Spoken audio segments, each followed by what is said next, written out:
শুভ শুভ শুভ দিন, শুভ শুভ শুভ দিন, শুভ শুভ শুভ দিন, বীর বাঙালির নায়ক জিয়া, লাউ লাউ জিয়া, স্বাধীনতার ঘোষক জিয়া, লাউ লাউ লাউ সালাম।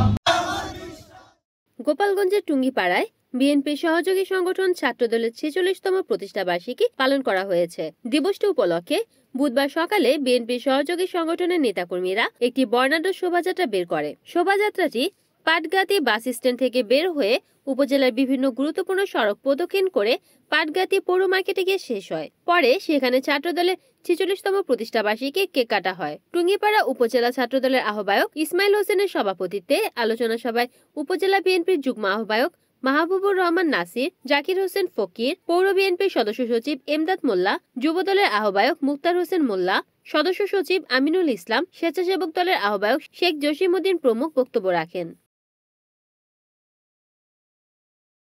রিপোর্ট করেছেন গোপালগঞ্জ প্রতিনিধি হাবিবুল্লাহ খান হাবিব, NN টিভি।